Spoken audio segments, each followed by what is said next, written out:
Dari Mina ke Arafah. Ini sekarang ada di Mina.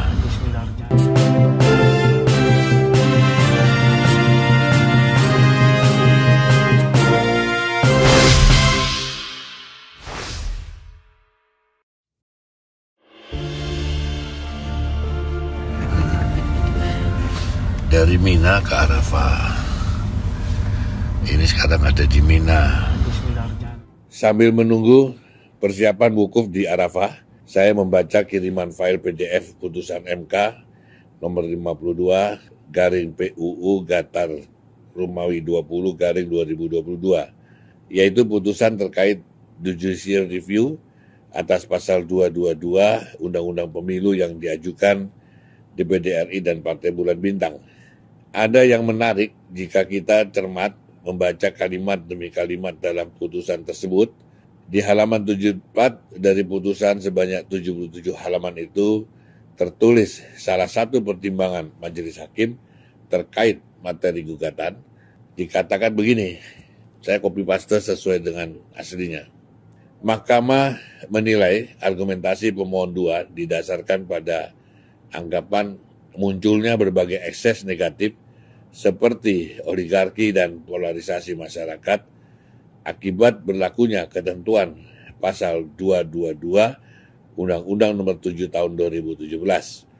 Terhadap hal tersebut, menurut Mahkamah, argumentasi pemohon 2 yang demikian adalah tidak beralasan menurut hukum, karena tidak terdapat jaminan bahwa dengan dihapuskannya syarat ambang batas pencalonan pasangan calon presiden dan wakil presiden oleh partai politik atau gabungan partai politik, maka berbagai ekses sebagaimana didalilkan oleh pemohon 2 tidak akan terjadi lagi. Nah, artinya oligarki itu ada dan nyata, tetapi menurut MK tidak ada jaminan mereka akan hilang dengan dihapuskannya pasal 222 itu. Jadi artinya dibiarkan saja seperti ini, oligarki tetap ada dan polarisasi yang merugikan masyarakat tetap ada.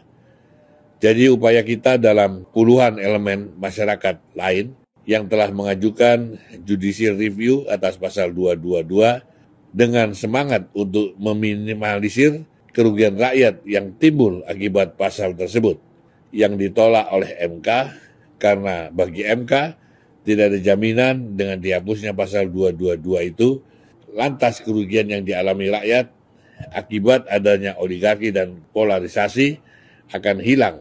Jadi dengan kata lain, apakah bisa dibuat dalam kalimat, biar saja kerugian itu terus dirasakan rakyat.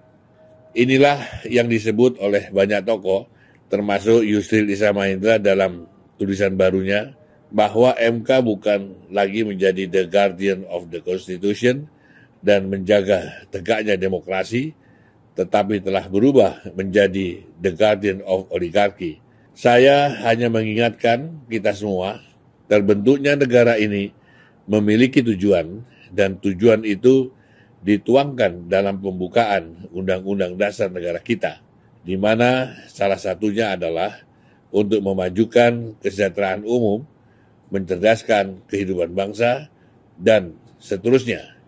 Hingga pada ujungnya adalah terciptanya tujuan hakiki dari lahirnya negara ini, yaitu untuk mewujudkan keadilan sosial bagi seluruh rakyat Indonesia.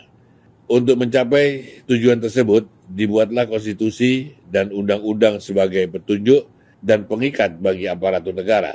Sekaligus sebagai pengikat semua elemen bangsa, undang-undang dibuat oleh pembentuk DPR dan pemerintah. Nah, persoalannya kita sebut, apakah apabila ada undang-undang yang dibentuk dan nyata-nyata menguntungkan kelompok tertentu dan merugikan masyarakat banyak, serta melenceng dari tujuan lahirnya negara ini. Inilah kejahatan kepada rakyat yang sesungguhnya.